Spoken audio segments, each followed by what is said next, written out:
Hello, everybody. It is me, Ryan. I'm back after a long hiatus, and here's Rob with me too. How are you, Rob? Well, Ryan, nice to see you again after, yes, a very, very long hiatus, which probably is going to come into force again, I'd say, after this chat for a little while, and knowing both what we have got going on in the background now, which Mhm. much more of. Yes, yes. Yeah, you're studying, and then I'm studying as well. So Mm. good fun. Slightly different paths and slightly different focus, but yes, both ensconced in a lot of reading at the moment. Well, maybe you're not, but I am. it's Well, more like here's a but bit of reading of a different kind. yes. Uh, yeah. No. Basically, just like as we just mentioned before, just busy directing films. I had been a crazy last 12 months, really, I'll be totally honest. It's like the whole directing has been insane. The fact that I've been picked on multiple occasions to direct something, if you'd have gone like 12 months ago and said, "Oh, Ryan, you're going to be good at directing or whatever," I'd have been like, "What?" You know, like, get out. Um, but the fact is, yeah, I've been doing it now. So I mean, whether people think I'm good at it is up to them, I guess. That's again an eye of the beholder. But their response so far has been fairly positive, which is nice. Um, been a lot of support for what I've done so far with my first project I did, which I sent you through. Obviously, Rob, as we mentioned again before, um, people seem to respond fairly well to that one. And I know yourself, you just said that you were fairly happy with that one for a first attempt. Yeah. For a first go at sort of some, let's say, something you're going to put out there for everyone to look at. Yeah, it's a very good effort. Oh, Congrats, thank you. and keep building on it, keep working hard, and who knows where you might end up. That's it. It's a crazy thought. And then this trimester at uni, I ended up. I didn't want to direct at all. Or again, there's documentaries this time, and I ended up. We had basically two major projects to do. We had a major documentary of some choice, which you Mhm. have to go through the whole pitching process, and everything. And then a panel would pick it and see if they liked it. If they did, you move forward. And then the second one was a poetic documentary. I don't know if you're familiar with what they are, Rob. Mhm. Poetic docs are basically, if for people who don't know, it's kind of like a narrative, but in a theme, and it's presented through pure visuals. It's not a narrative Mhm. in the traditional sense of a film. And basically, our theme, we were basically met by this big guy, big business guy. His name's Bruce Ramus, and he's put on many light shows and screens, and he actually has done them for like U2 and all of those types of people. Mhm. So they had him like flying in from Sydney to meet us and stuff. But the whole general theme was to capture Perth. And he's built a giant screen in Perth, which is cylindrical, so it's very unique. Oh yeah. And Mhm. basically, we had to design um, a piece of work that would go on that and symbolize Perth and the Swan River and the culture of Perth. So there was that. And in the end, it ended up coming down to me directing both projects. So I had two major projects on my plate, absolutely flat out. It's been Mhm. very stressful. Um, and we did that one. The one that I did for the Yagan Square, which I directed and came up with the concept, was about the passing of time. So starting from the very beginning of time and sort of where we are now as a culture. Mhm. So basically, starting from the pinnacles, like it working our way through the land, and then ending on that visual of Perth.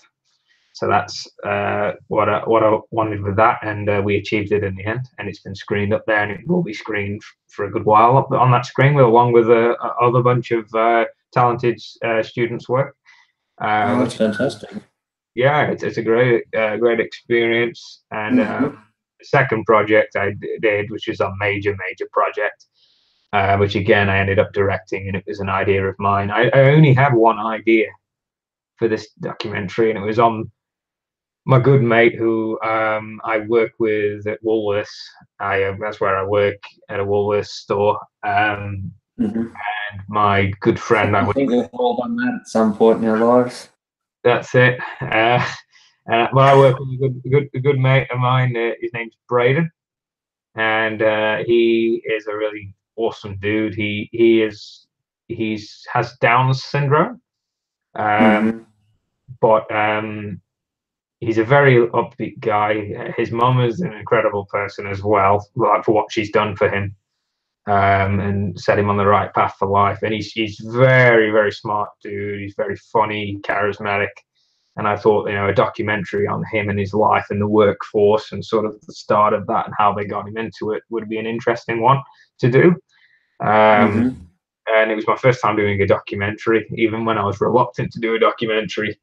Um, but I did it in the best way I thought I could, and I decided to make it a comedy. So Mhm. I decided to play off Braden essentially his tone and yeah, make it comedic. Um, and it was again that was another roller coaster of a million things going wrong, from team members not pulling the weight and all these other things, and Uh, it was very no, stressful. that's gonna always happen on student films Oh, when don't oh, there's nothing intrinsic to keep them attached to what you're trying to do. It's like, oh, like yeah. that's shit uphill trying to get that happening. Oh god, it was a stressful experience, but Mm. I had a couple of good guys on the team, who were dedicated to it, um, which was also great. It was a great help that we had that. Um, but yeah, that was a really cool experience. And again, we screened that at the cinema and in our uni, and the audience feedback was very good, and the reactions were great. Where I wanted people to laugh or feel for him, they were all in the right moments, which was great. And considering at one point it was looking like that the film wasn't even going to get finished on time because of just how Mhm. uh, we had to go swapping editors, and it was a nightmare. Uh, we pulled it together, and I think that's something you got to learn as a film. As a lot of it is last minute, that they like to make you think that everything's all done way in advance, but the reality of it is it's not finished until it's time to No, that's go. right. I Um, always, I always think of the sort of George Lucas. He talks about things are never finished; they just get abandoned. Deadlines come up, and it's like, well, I got to stop now. I can't do anymore. It's got to be handed over. It's got to get out there, and mm, you never finish anything. It just gets abandoned, and I often think of that little quote that he put out there, and I think it's a lot of it's true. You do. yeah, You work on something, work on something, work on something, and that gets to the point where you can't work on it anymore. You'd love to work on it some more, and you'd love to put a bit more effort into it and give it more time, but unfortunately, you've got to send yeah, it out there. The baby has to be born, and it's got to live its own life, and you've done as much as you can do to mm, give it the life you can possibly give it. that's it. It is basically that, and it was good to see that the end product turned out positively. Especially when it's somebody, a good friend, who Yeah, a lot of respect for his family as well. that And makes it even better, doesn't they, it? and they loved it, and then the audiences, like I said, loved it, which was really nice. And as myself, as a self-critical guy, I'm very self-critical on everything I do, very harshly, I would Mhm. say. And probably many other people would say it was a nice feedback where I couldn't really give myself shit, if you know what I mean. It was like the Mm. feedback was that overwhelmingly positive, from choices I made. There was like scenes I put in. Like, there's an end credits scene, and then like end of credits scene, and I won't Mm-hmm. tell you what it is because I'll leave that for you for a surprise for when you. But I remember my lecturers going, "Are you sure you want that in there? Do you think it's needed?" And I went, "Yeah, I do. I think it sums Braden up in a nutshell." And it was so Braden that particular scene, and I kept it in there, and now I'm getting feedback. And because Fiona, Braden's mum, Fiona, she sent it everywhere, all over the internet. It's got over 1,000 views now. I think it's like 1,300 views purely on spreading through Facebook. Um, and I had customers coming up to me when I was at work, and they're saying like, "Oh, I loved it," and then that scene in particular seems to be everybody really connected with and thought it was really Mm-hmm. funny, which was really nice. It Oh, was that's cool. great. And I think the best part about it was I saw the opportunity coming, and so did Braden. And Braden was the first one to mention about doing it. So he's like, "Yeah, should we do this?" And I went, "Yeah, let's do it." So it was great. It was great to have that. And also, I think, like I said, the moral of the story that I was trying to get out is sort of like what he's achieved, with all those hurdles. Mm-hmm. Kids, young kids, and parents with kids who got disabilities and things like that. I hope it helps bring some optimism, you know. Yeah, definitely. But So give yourself a big plug. Where can everyone find these masterworks? well, Missing is currently still private at this moment in time because it's maybe going into a film festival. So, Oh, okay. it's kind of cool. But as for my Egan Square, you can catch that in Perth on the Egan Square screen. Mm-hmm. That's the workplace you're going to see that publicly. I'll try and get some videos even and put them through. Uh, Yeah. I sat actually with my composer on that, and me and him composed a soundtrack from scratch. And he wanted me in the room from the very beginning because I love a good score with my film. I think Mm-hmm. it's very important. I think Rob would agree with me there. Yeah, wouldn't you, Rob? Oh, yeah, absolutely. Right? And it was like with Braden. Didn't have a composer for a good while, and it was bugging me. And then I contacted a guy. He's a popular synthwave artist. He's up, Mm. but he's very popular now, and he's a very talented dude. And he actually agreed to do it. He's from America, and Yeah.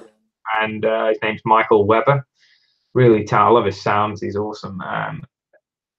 And he did it, and he made a great little soundtrack in there that sort of suits the documentary but never overpowers it. Uh, Mm-hmm. and it creates a theme. So that was good fun. But anyway, back to where for Braden's documentary, the title of the name for people who want to search it up. And if you search it, please spread it around, share it with your friends and family. It's called Mm-hmm. The Life and Adventures of Braden. So that's the title. Um, Suiting name for Braden. That's what Braden wants. I said we had a choice. It was Life of Braden, like play it off as Life as Brian. Mm-hmm. Original name, Yeah. Life and Adventures of Braden. So which do you prefer, Braden? That Life of Braden or Life and Adventures of Braden? He's like Life and Adventures because it's big. Yeah, so we ended up picking that for him. But yeah, he's over the moon with it. But yeah, so if any of you guys are out there and want to check him out, please do. Please check it Yeah, out. definitely, definitely. And also, Rob, like I say, when Vouch, you the guy's got some skill. uh, sorry, I'll vouch for you. You've got some skill, so everyone get out there, check his work out. Rob just said I got skill. Look at this. I'm going to mark that Yeah, down. It's yeah. official. Publicly on record now, so there it is for I know all. you're not the type of guy to just dish out compliments for no reason either. No, glad you've liked my work from before, Rob, and I hope you like Braden's documentary. I would actually say I know your kids. How old are your kids roughly? What age are they? Oh, hang on. Who are you? You there, Rob? I don't know if we're having some technical difficulties, guys. But yeah, if like say, if people out there, if you want to jump in on that documentary and spread it around, that would be greatly appreciated.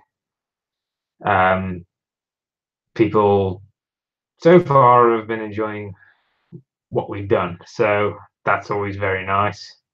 And also just for the audience, just to have something like that out there, I think with Braden as a unique guy, just his personality and everything is so different in a good way, in all the best ways. He's so jolly.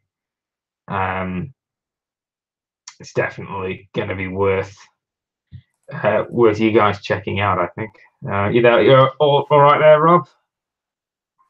Yes, I am. Yeah, just dropped out for a second there. Ooh. Now? Oh, hang on. There you go. I think it's just struggling a little bit.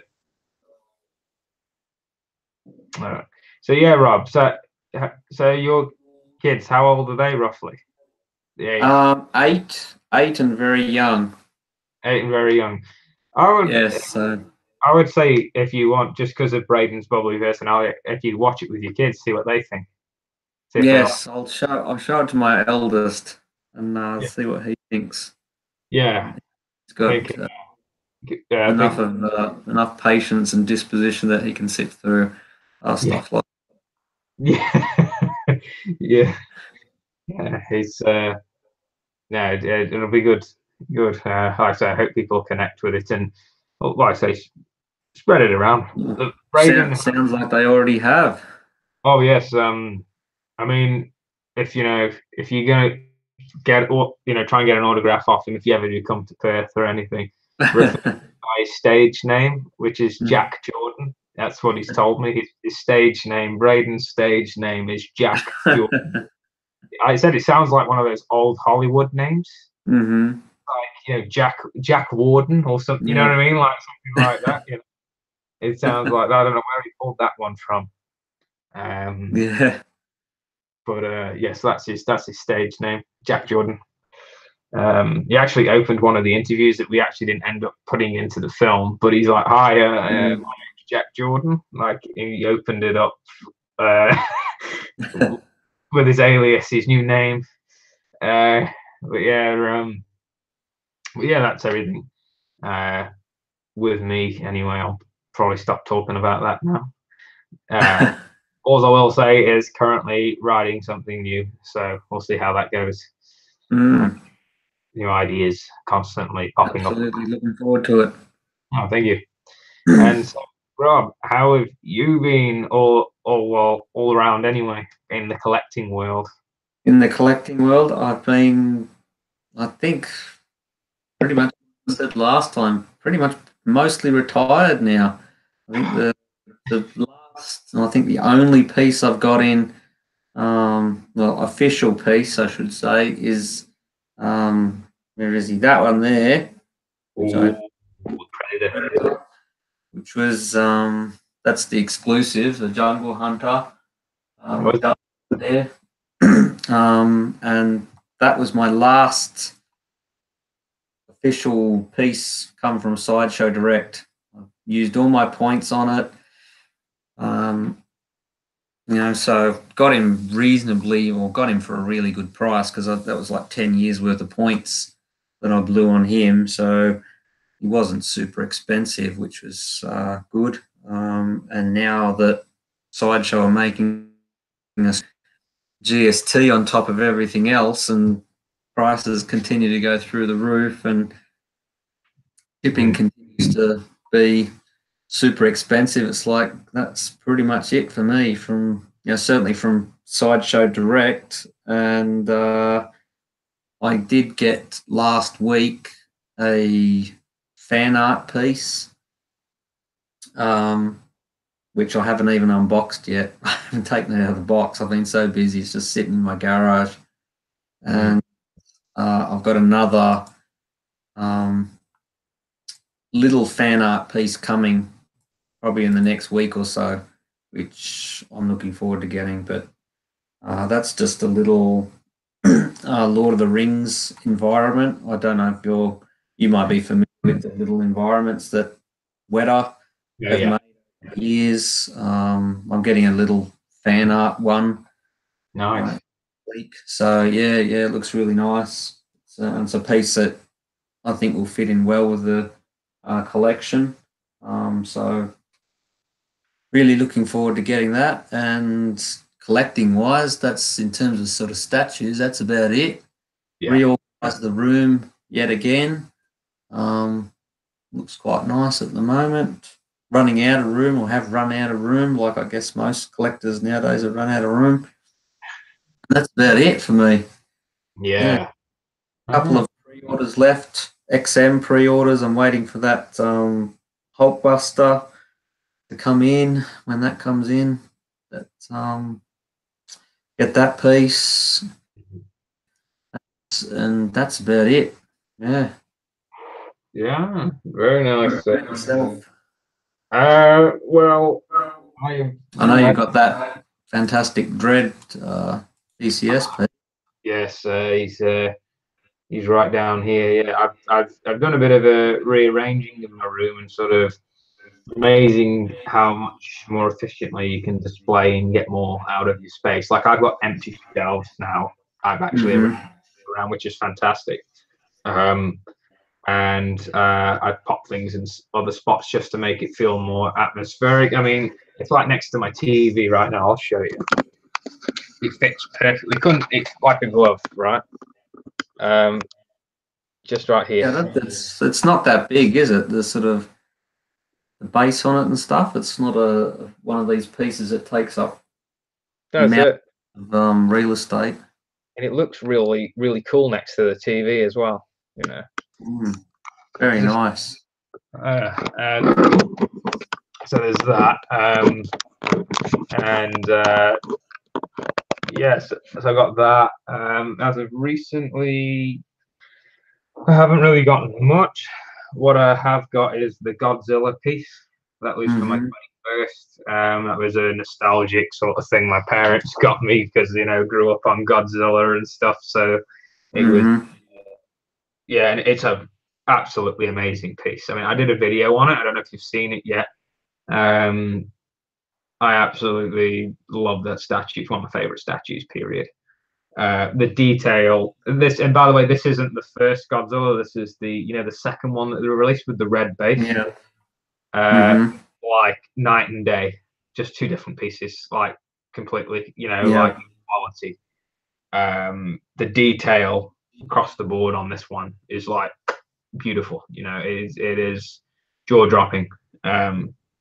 The amount of detail that's in it, just everything, the eyes, you know what I mean? Like, when you get a sideshow Yeah. statue, it's just put them with that much love and care, and they Mm-hmm. almost makes you question how they can fuck up on other pieces so much. And this is one of those pieces. It's just so flawless across the board. The pose is perfect. Everything. Yeah. It just shits on the other one that they did 100%. And it's got a Nice. nice weight to it as well, which I think you'd probably Mm-hmm. appreciate. I know you like a nice weight to your pieces, Yeah. so don't worry about that. Godzilla, he's full of it. He's a chubby fucker. Uh, but yeah, great statue, and I'm happy to have it in the collection. And then yes, with the Dread, my first pop culture shock figure. I sort of treated myself to this one because once I Mm. finished my uni and that, I thought, oh fuck it, why not? Yeah. I thought, fuck it. I've got one. I've only got one Dread. I need to at least duplicate it. And I have two. And I saw this statue and I loved it. Like first off, like likeness, awesome. Pop culture shock really nailed the likeness of Carl Urban. Um, Mm-hmm. the paint is amazing. Like there's so many different layers to the paint. It's not just black and red, which is also really nice. The pose, I love that it's based off the front cover. I love that. I think that's the simplicity of it. It's not something that's ridiculous, like some statues where they just take up way too much fucking space, and you're just like, why? You could have Yeah. been far more effective with just being simplistic. Again, like the base, lots of detail on it, simple, but it's effective, you know. Mhm. And yeah, it didn't take long to assemble either. It's just literally whack it on, like you pretty much put the main body on the peg in the base, and then you just put the arm with the gun, just you know, click it in, and good to go, you know. Uh, Yeah. and then the only other thing I got, which again was for my birthday, was my parents got me. I don't know if you can see it here. It's a replica John Wick car, the Oh, 1969 okay. one that he has at the start of the first film. So Mhm. that's there, and that's a proud little collectible that I've got in there now. But more Wick, you can't go wrong with the Wick. Uh, Mhm. and uh, I pre-ordered. This is again. It's only recently I've started getting figures or anything, but I did put a pre-order down for the Hot Toys John Wick. So Oh yeah, yeah, yeah. very happy with how that's looking so far. So Yeah, uh, that does look nice. so I put an order down for that, and So that's how many weeks are you gonna have in the collection? so it'll be two because I got my custom. Then there'll be the Hot Toys, and then there's just the car. So like Mhm. that's the Wick as far as I've got. There's not a lot out for Wick. Yeah, like Yeah. there's not. It's a very niche sort of thing. So Mhm. it's becoming more popular now, and it's kind of annoying because like you get all those like kids who play that fucking Fortnite game, and they're like, "Oh, Judge Dredd's in Fortnite," and you're just like, "No, yeah, Yeah. not Judge Dredd, John Wick from Fortnite," and you're just like, "No, John Wick from John Wick," right? You know. But yeah, other than that, yeah, no, I'm always loving John Wick, and I can't wait to John Wick 3. Can't wait. Yeah. Yes. Very, very excited. But yeah, no, I mean, mainly, really, again, I've been collecting the glorious 1080p Blu-rays. That's what I've been Mm. uh, HD DVDs essentially. That's been Yeah. my collection as of late. Tracking down some more independent films, just older films even that have been restored on Blu-ray. Mhm. Oh, give us some names. Name drop a few for me. What restorations or just Blu-rays in general? Just well, both. Give us both. Right, I'm trying to think. Right, okay, so a smaller film, you may have heard of it, Blue Ruin. Oh yes, yes, yes. Yeah, Old. That's pretty. no, not that old. No, that one. I've been tracking down his movies. That Jeremy Soldny, or however you pronounce Mm. his name. I like his music. Like Blue Room was nice, and same as Green Room. A small independent film that's just been made. It was made recently. It's got Simon Baker in it, and he also directed it. That Breath. Mm-hmm. I just haven't watched it yet. Um, that one I picked up, and what else? Hang on, I'm just going to scan through the Blu-rays and find what I've actually got. This is new. Michael Mann's Thief. I got my. Oh yeah, yeah. Thief. Yep. I haven't Fantastic. I haven't had a chance to actually watch that again. I Uh, won't spoil it for you.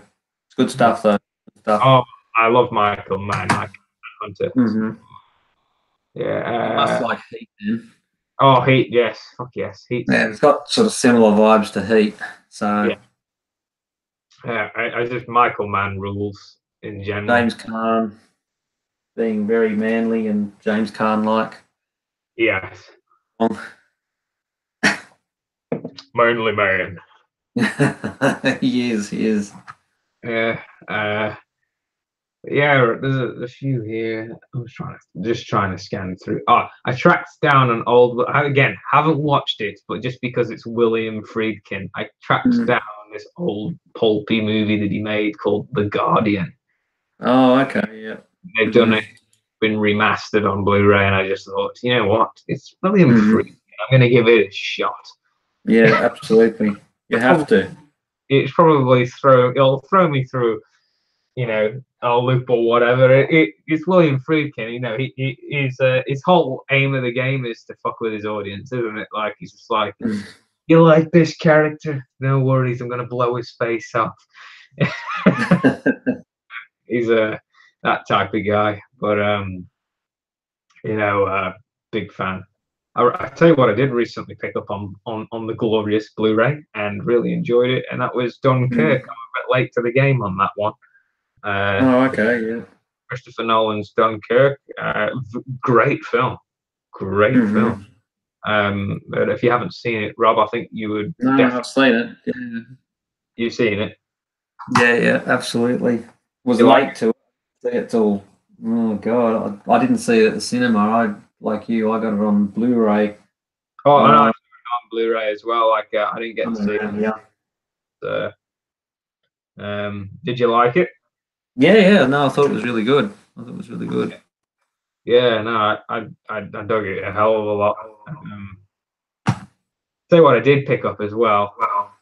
I don't know if I mentioned this last time or not. I probably didn't. But Silent Run. Oh yeah, Silent Running. Yeah, I got that as well. Yeah, the Australian release, or which one did you get? I just got it's the Cult Cinema one, Cinema Cult or whatever. Oh, this one. This is the one I got, Rob. Oh, you mean that one? Yeah. Yes, I picked it up as well. Such a cracking little film. It's bittersweet though. It is. It is. It's Go and read about the making of it. Really, it's probably the making of it's more interesting than the I think the final film. Yeah. Oh, I could check it out. Isn't it on a novel or something? I can't remember. I think it was. Yeah. It's really interesting how that film came to be. It was funded. It was all part of a very low budget sort of it was the same, basically came out of the same program that George Lucas' American Graffiti came out of at Universal.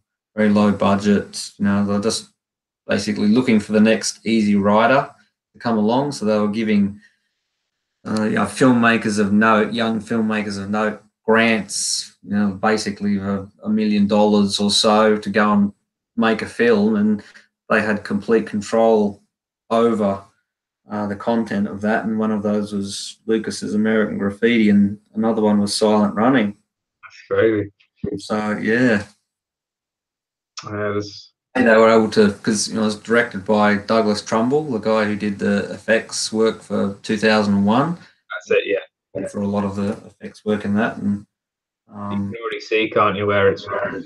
Yeah, how he was able to create sort of a large scale piece with not a lot of money.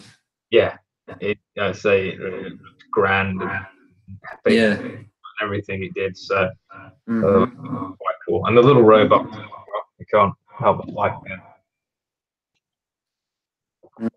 The little droids. Yeah. Did you pick up anything else of note? I'm just trying to remember now. Going through because I've been to the cinema a couple of times as well. Well, we better talk about Infinity War. We haven't done a chat since. Motherfucker, yes, we came out. No. Who's going first? I'll go first, and I'm going to say it's my favorite Marvel movie. It's my favorite one. Yeah, and I thought it was really good. I thought it was so good that I managed to go out and track down the Steelbook version of it. So that's how good I thought it was. This is 4K version as well. So 2 thumbs up, and my son loved it as well. He had a really good time with it, and he's not even sort of that heavily versed in the comic book lore, and he still really enjoyed it. So yeah, I thought it was really, really good. It was excellent. I really what I liked about it was it wasn't another superhero story. It was a supervillain story, and the villain is the main character. It was just enough of a twist in terms of what they've been doing for so long that it made it interesting again. So I really enjoyed it, really liked it, and I thought Josh Brolin was fantastic as Thanos. I thought he did a really good job. Yeah, had a really good time with it. Surprisingly, because I went in with sort of my usual low expectations of more comic book fare, but yeah, came out really enjoying it. So looking forward to the next one. Mm, fair enough. Oh, shoot, you want to hear mine now? Yeah, go ahead, give it to me, whatever you think. I thought it was fantastic. Ah, Uh, there you go. I thought my biggest issue going into it was I thought how are you going to juggle these characters? What's the pacing going to be like? And everything. And I thought from a pacing point of view, it was a masterclass Mm, in pacing. Like the pacing of the film for me, it never dragged. It was never too abrupt. mm, Everything flowed almost just like any other, yeah. well-paced film.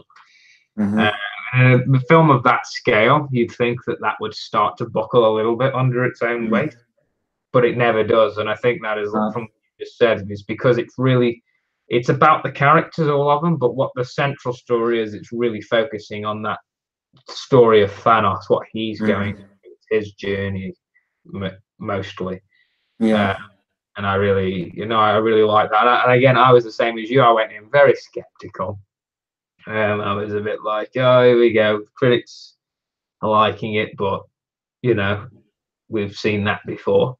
Uh, Mm. Last Jedi. Uh, uh, and yeah, no, it was like you say, a very well crafted film.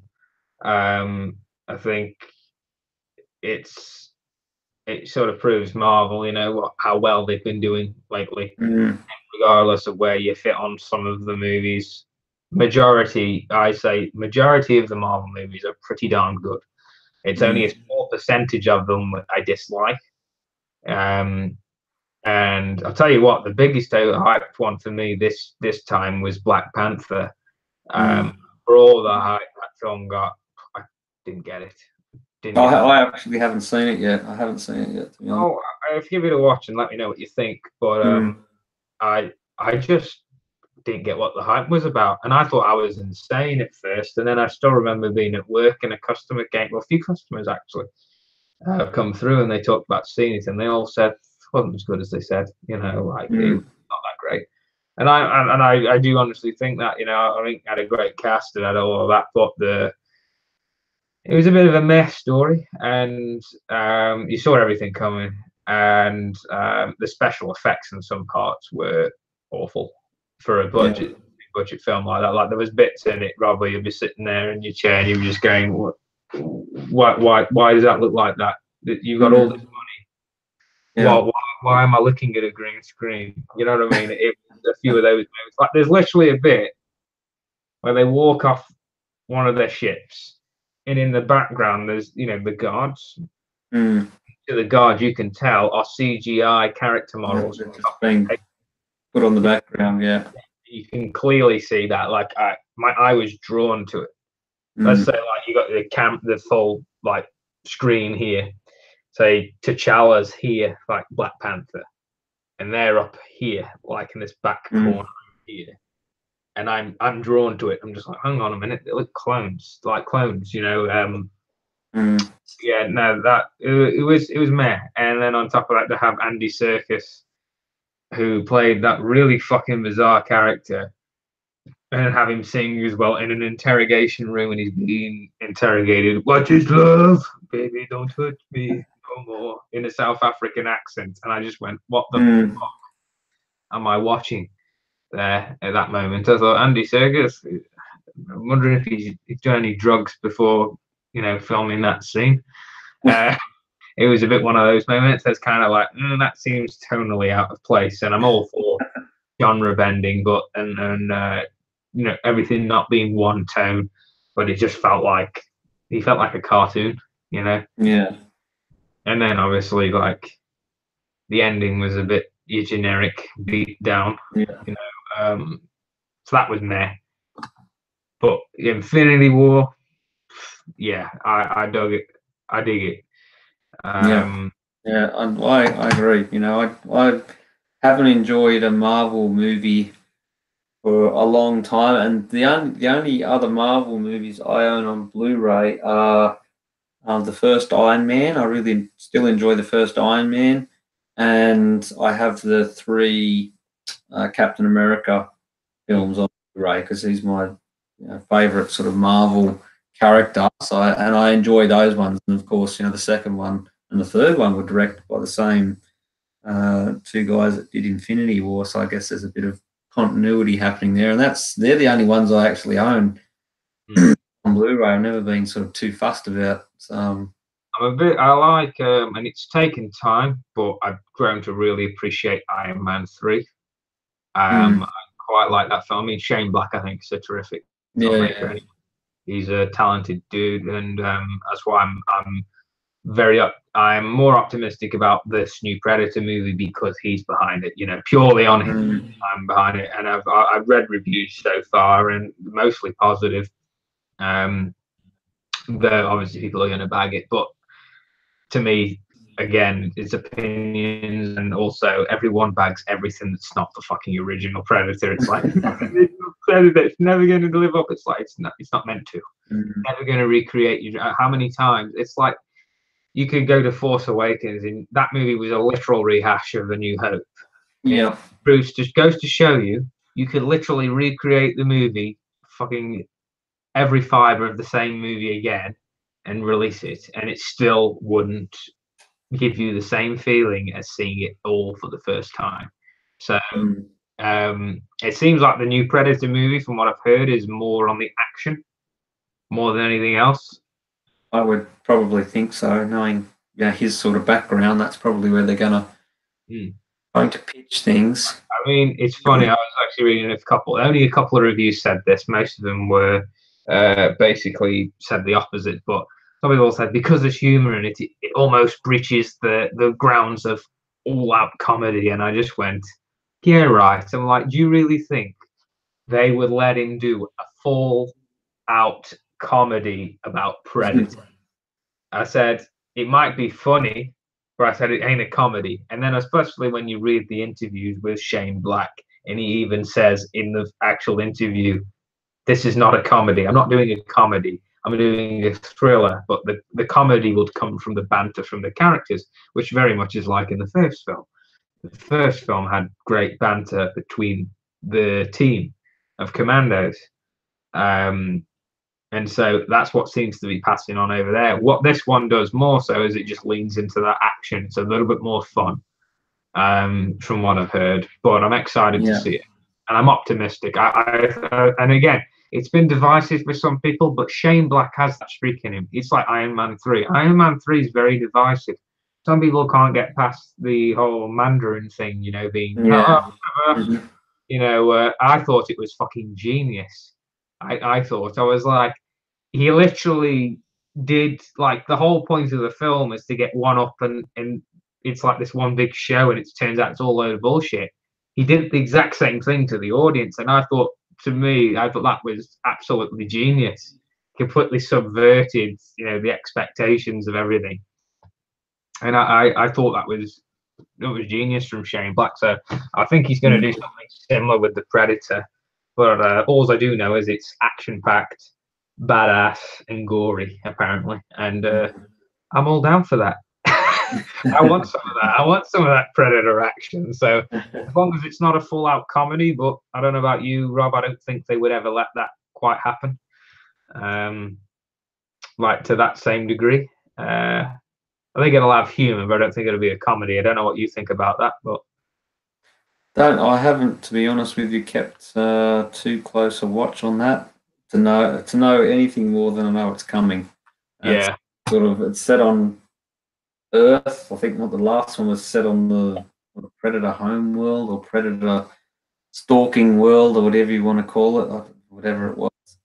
yeah, Um, and there's supposedly another team of mercenaries, maybe not mercenaries, but um, commandos or whatever they are in this film. Yeah. I'll give it a watch. No, Shane Black's hit and miss with me. I prefer Shane Black when he's doing his own stuff, like Yeah. Good Guys and Kiss Kiss Bang Bang. And even going back to Last Boy Scout with Bruce Willis from, that was going back years and years and years now.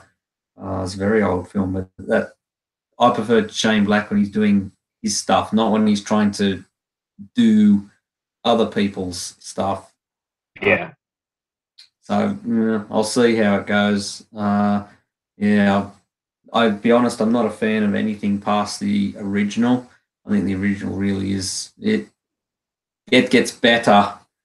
The older it gets, the better that film gets, and yeah, it's a It's classic. weird that I've always, in our house especially, but myself, I've never thought of any of the Predator films as bad. Like, I think they're all watchable.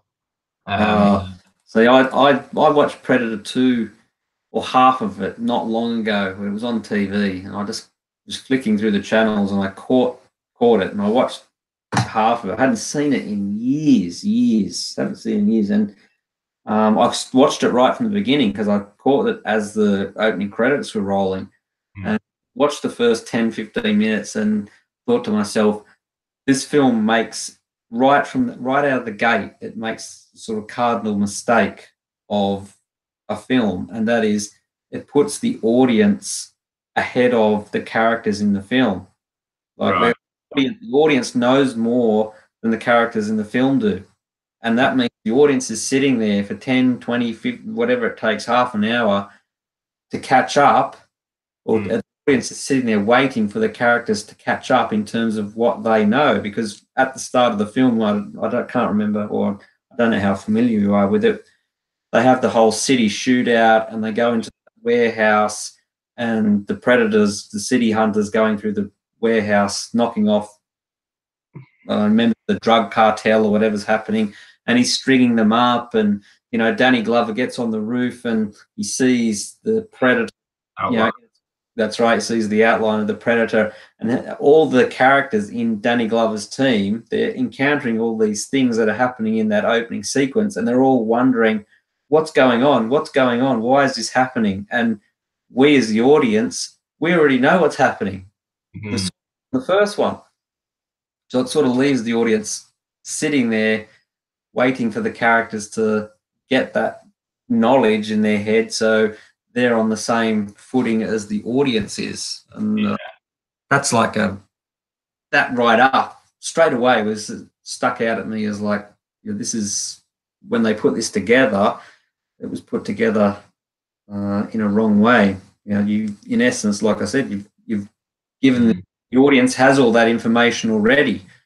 Your characters in your film do not. Your audience is more knowledgeable than your main characters, and that shouldn't be happening. I think that's what I heard with Shane Black's version, is he's basically skipped that bullshit, and apparently you literally drop straight into Predators.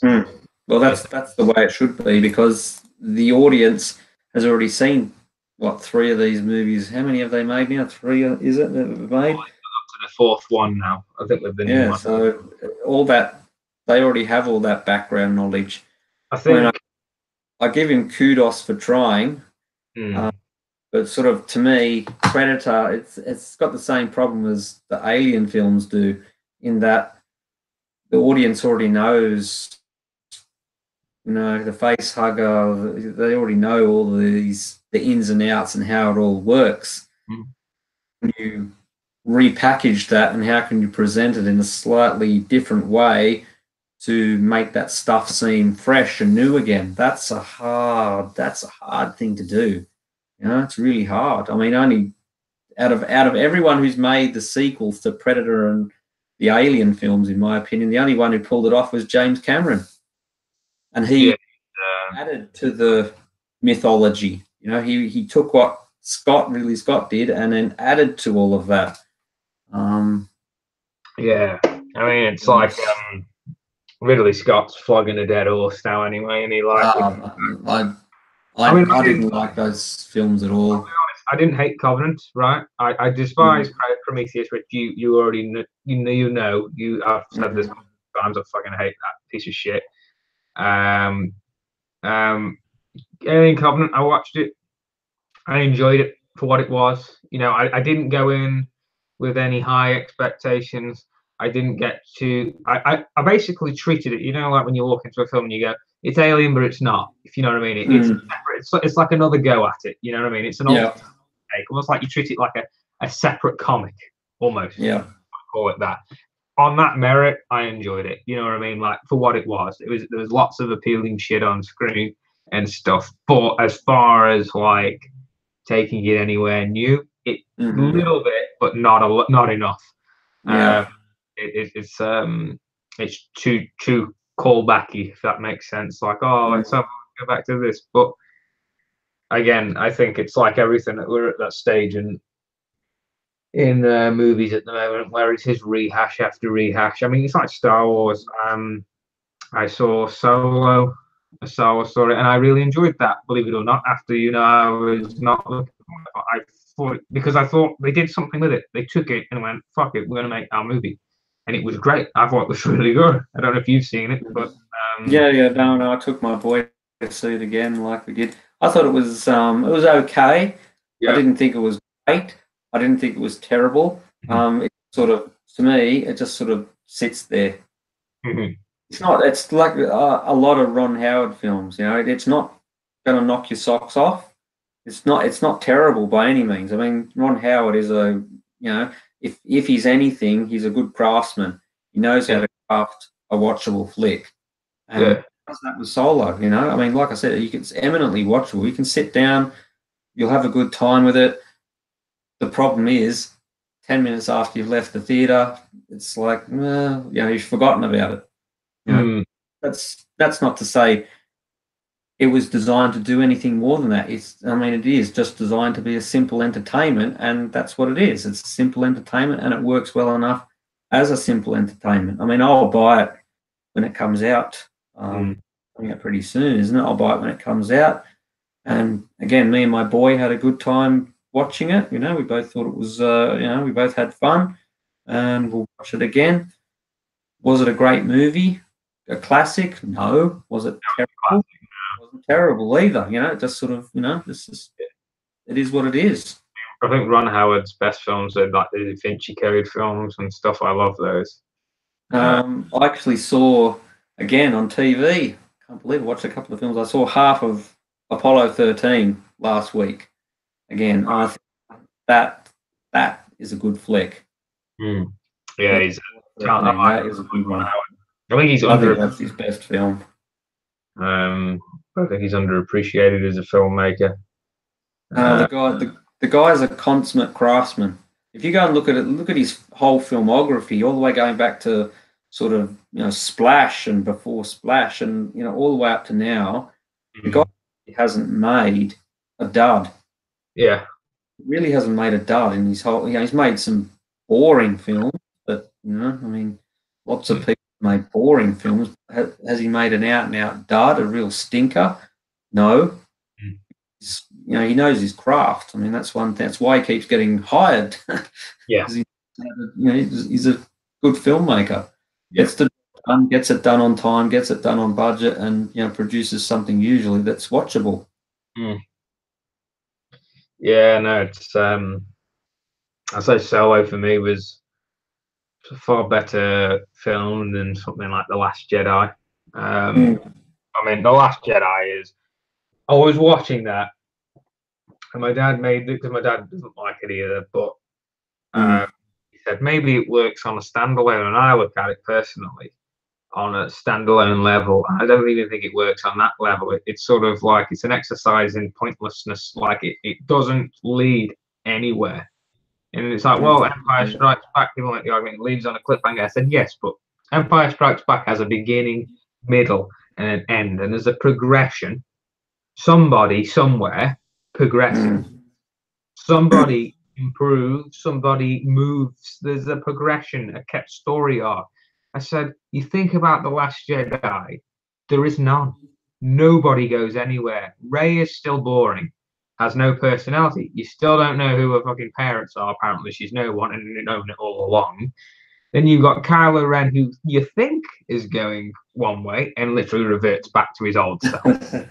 Reverts to type at the end. Yeah, Snoke dies Mm-hmm. by Snoke, and the Knights of Ren never touched on. Luke Skywalker never changes. He never progresses throughout the entire film. He is the same miserable fuck as he is at the beginning, at the end. And it's a fucking. I mean, again, and I'm not like that. Oh, it's ruined my childhood. I'm not like that. But from a story standpoint, it was fucking boring. I mean, people are like, "Oh, it's so cool." Where when Kylo Ren goes to strike him with his lightsaber, and he's a fucking hologram. I'm just like, Yes. all it does is it shows that he was never there. Mm. Oh, how brave he is for rocking up and not being there. Yeah, to me, I think when it came out, we did a chat. I said way back then, okay, let's go back. I said it's better than Force Awakens and it's worse at the same time. I think for me, when the film is good, I think it's better than the Force Awakens. But when it's bad, it's it's really bad. You know, it really is a film of such of really high highs and really low lows. And every time I watch it, and I've watched it a few times since, that is more apparent for me. I mean, I personally like all the stuff on the island with Ray and Luke and Kylo and all of that sort of back and forth. I like that stuff, but all the stuff with Finn and Poe and Rose and the Canto Bite stuff, it is dreadful. It's really bad.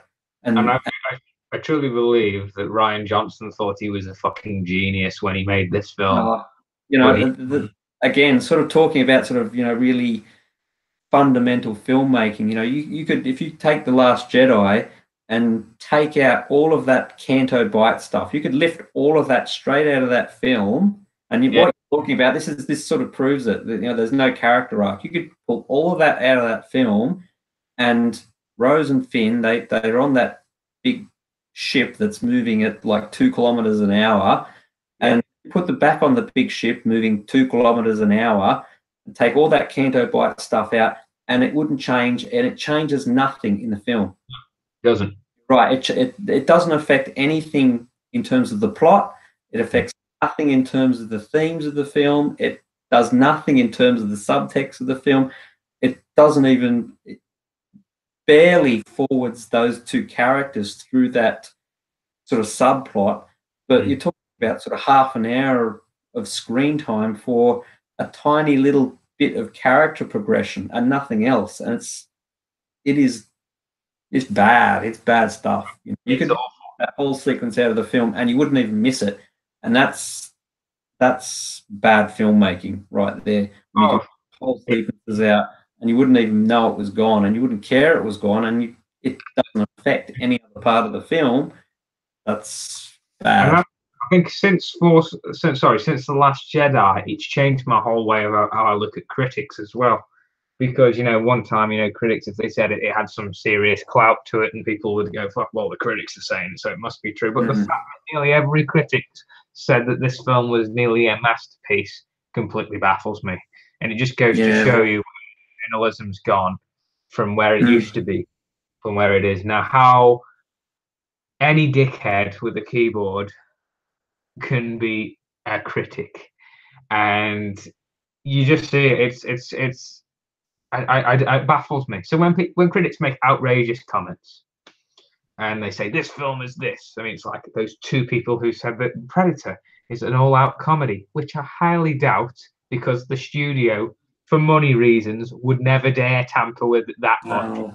The thing about journalism and film journalism, and let's say journalism in its totality, is it's more about, in this day and age, it's more about sort of vested interest, isn't it? Yeah. What's the journalist going to get out of it, and who do they represent? Half these journalists sort of are employed by subsidiaries of Disney, and they're not about to go and give their sort of parent company and bad reviews on product that it makes, are they? So it's that I sort of just stuff. find Take that with a really funny. take with a 20-kilo bag of salt, don't you? Not a teaspoon. All of it. I mean, when they say, like I said, the comedy comment, I rolled my eyes. I went, "Are you fucking kidding me?" Like, it's like having a child having, "Oh, there's fucking humor in this film. It's fucking comedy." Like, and then we get up and leave. It's like, no, it's got humor. It's part of it. It's like, you know, the Nice Guys. That it's got humor, but you would never class it as Mm, out comedy. It's not. It's got a level of gravitas to it. You can pick it up in the film. It's like you can tell the difference between the two, but it's like some of these, it's all or nothing. You know, it's like this one or yeah. this one with things, and same with reviews. I mean, I do find it funny that all these critics say it's absolutely ridiculous to believe that Disney don't pay off don't pay off critics to give them a good rating. Yet they were quite happy to fire James Gunn as soon as like fucking the Trump comment. Well, that's Yeah, all. Let's not go there. That's all. yeah. That's getting political and best left on the sidelines. Oh no, I don't mean to feel like what I Move on mean to is something more positive, and yeah. so considering Solo, Last Jedi, what do you think of J.J. Abrams coming back to direct the last one? The poor bastard. That's all I can say. He's fucked either way. That's how I see it. He's already been shit. Can't save it. Ah, the canny fuck. He'd be God. He'd be the new God if he can. And I'll take up a religion, just dedicate it to him if he can pull that out of his ass. Somehow, I don't think he will. I think he will just remake Return of the Jedi. I wouldn't be surprised. Yes, if Play it safe, you know. Instead of Ewoks, it's G-Woks or something like that. yes. You know, it's yeah, I don't know. I think Star Wars at this point. I think not just from the story standpoint. I think just from a audience interest, it's too far gone. People have been too pissed off by this point. I think Force Awakens, Last Jedi really hurt people, and Yeah, I think that as well. I think there's a lot of, I mean, and you can sort of tell from the way it performed box office wise, and it had that massive, obviously, opens huge, and then it just sort of goes off a cliff. yeah, Never a good sign if it can't hold. And yeah, yeah, I sort of think yes, I don't think it left people a good taste in people's mouths, and they're probably pumping out too much, too, and again, Solo coming 6 months after. I mean, is that really a story people wanted to see? Maybe hardcore Star Wars fans want to see young Han Solo running around, but does anyone else? yeah. That's the question. I'd hazard a guess and say if they did a bit of marketing, did a bit of research, they'd probably find that interest is pretty lax in terms of those other characters. And from what we've read, I mean, you've probably read all the same stuff I have. You've probably read more than I have. They put all their other, what are they? I don't know. All these other side stories that they were going to do, Boba Fett and Obi-Wan Kenobi, they put them all on hold. Yeah, Uh, I think it's two reasons for that. I think obviously Disney are to blame, but also the Star Wars fan base are also to blame. And the reason is I don't know if you've seen it. I find it quite I could find it quite funny. You get these like 30-year-old guys who are just like, we need to rise up against Kathleen Kennedy. You know, that's I've seen stuff like that. Yes, and I think that's what affected Solo, the people boycotting it, which seems to be the case. Because if you say you look at the people who have seen it, are like yourself, they go, I really enjoyed it. You know what I mean? Like I had a good time with the movie. It's yeah. damaged anything. And in fact, like I say, it's a vast improvement over what came before it, the previous year. And Well, you could probably say that really the people that went and watched Solo, because of its box office numbers, were really only the hardcore Star Wars fans and the people they sort of dragged along with them. yeah, Huh? I mean, I remember going to see Solo, and again, not a massive amount of interest. I went with my friend who isn't a giant Star Wars fan, and we watched the film and we really enjoyed it. You know what I mean? It was like, yeah, Yeah. I remember sitting there in the cinema thinking, I'm actually invested in this. Mm. I'm having a good time. Which I couldn't say for The Last Jedi, but yeah, I think taking all that into account and all of that, and said my piece about The Last Jedi and what it is, and I don't, I don't really care anymore. But I mean, in that sense, I would agree with you that if I had to pick either of those films to watch and only have one in my collection, I'd probably go with Solo. yeah, Just because it's like I said, I don't think it's a great film, but it's a more consistent film than The Last Jedi. The Last Jedi is like, for me, it has really good stuff in it, but it's got some really, really poor stuff in it as well, and it's a very uneven piece of filmmaking. Whereas Solo is very bland, but it is pretty consistent in the way that it's put together. And if I had to have one over the other, I'd probably pick Solo and go with that, even though I don't think it's any. and I Great. think I think it speaks volumes as well, because if you went 12 months ago, you probably wouldn't have guessed that'd have been your answer, would you? No, of course, no. I mean, I was absolutely, when they announced Ryan Johnson as doing Last Jedi, I thought that was a great pick. I thought that was a great pick for someone to come in and do that second film. I thought, you would get someone there who would respect what had come before it, but still be able to do something a little bit different, shake it up a little bit. Yeah. And really solid filmmaking technique as well, which I think we saw in the film. I mean, the craft in Last Jedi is good. It's got really good cinematography, and the acting is fine. It's the scripting is the real issue in that film. It's just some of it is just. But I've subsequently read, I don't know if you've read it, that they actually, J.J. Abrams and Larry Kasdan actually had a 3-film treatment already mapped out. And when Ryan Johnson came in, he was presented with that treatment, these 3 films, and then he scrapped what was already decided for the second film. They'd sort of had some ideas and where all these ideas were going from Force Awakens, and he took that and basically scrapped it and did his own thing. Yeah. Whether that's true or not, hey, that's just what I've read. And I mean, I've heard that they've not. Everything you Can't believe everything you read on the internet. Well, I've heard that they haven't had a plan in place from the get-go. In fact, they were just making it up as they went along, which would make a lot of sense as well. Well, from what I have read, they had a script, and then I think it was J.J. Abrams was brought on to direct, and they threw that out, and he and Kathleen Kennedy, J.J. Abrams and Kathleen Kennedy, brought Larry Kasdan back in, and he and Kasdan, obviously, they wrote Force Awakens together. Supposedly, from my understanding, that it was written really quickly. It was, like you said, it was sort of, they put that together very quickly. And they did have, like I said, a little treatment for the second and third film, but that all.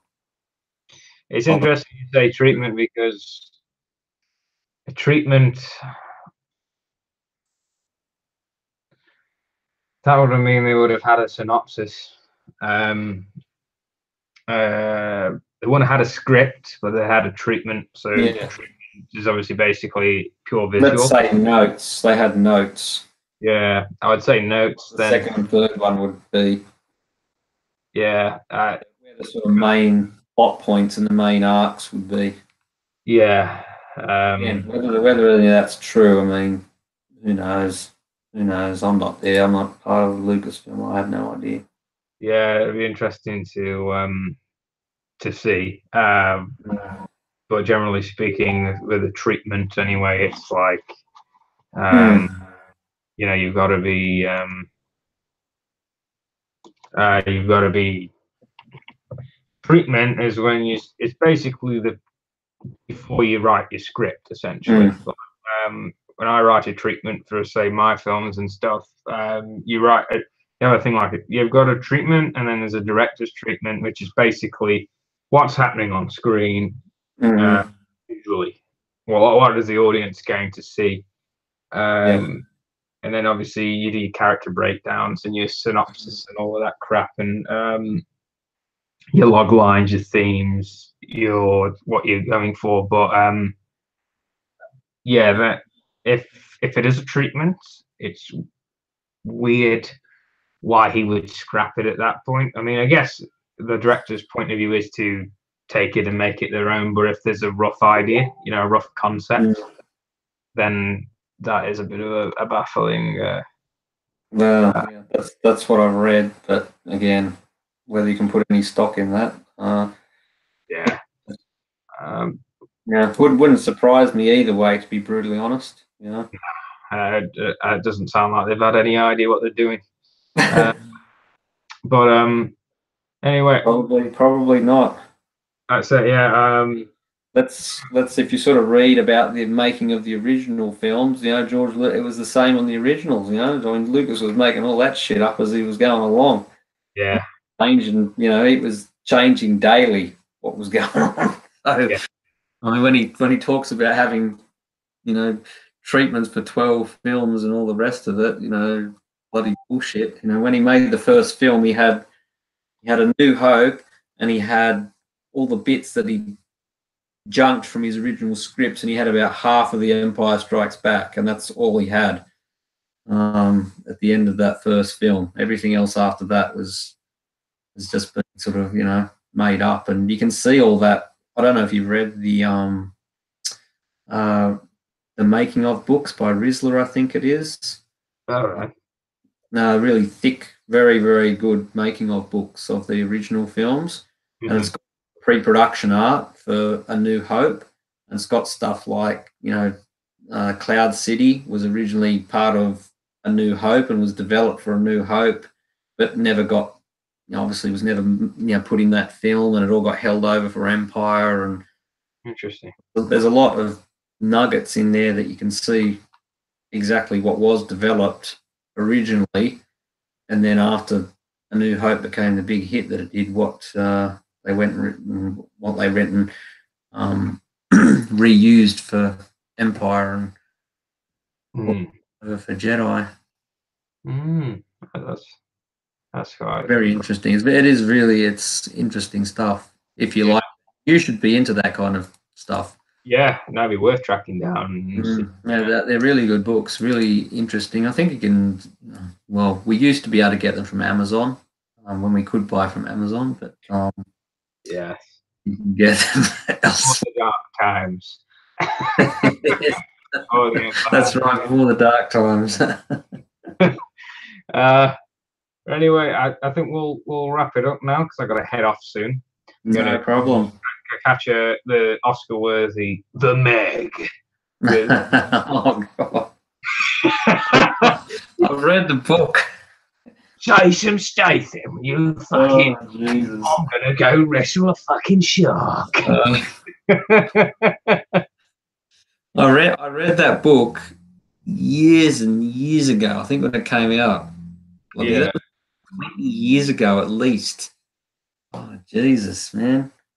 The book reads like a treatment. Yeah. Mm. Oh boy. Have fun with that. I will.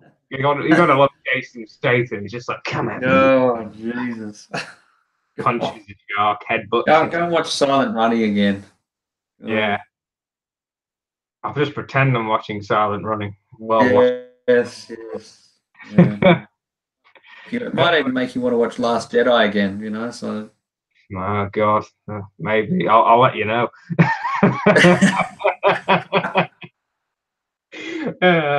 Oh, good. Is it gonna be better or worse than The Last Jedi? That's the sort of That's the question. I'll post it. Yeah.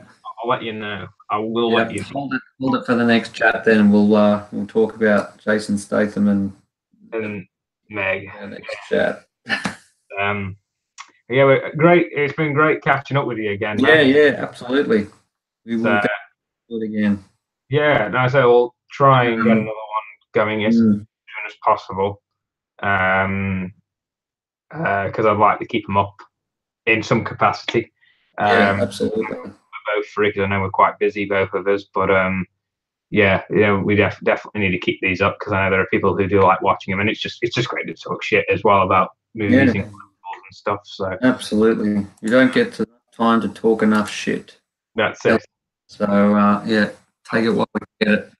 That's it. All right. Well, you have fun watching the Meg, and everyone else have fun out there watching whatever you're watching tonight. Hopefully, it will be better than the Meg. Enjoy your wasted 2 hours. Yeah. You can tell I don't have a lot of faith. I don't have a lot. I'll let you know. It's either going to be bad or it's going to be so bad it's good. It's going to be one of them. That's I think that's bad. And on that note, I think we should leave it there. That's it. All right then. Catch you later, Rob. All right, have a good one. And yep, message me when you're around and when you've got some free time, and we'll pick it up. And I'm sure you're going to leave everyone burning now. Everyone will want to know what one thinks of Meg. That's it. We'll let you know. Review coming. We'll always leave them wanting more. Always leave them wanting more. That's it. All right then. I'll catch you later, mate. Yeah, have a good one. Always great speaking to you, and keep the fine work. We'll talk soon. Thank you very much. All right. Catch you later, Rob. See ya. See ya.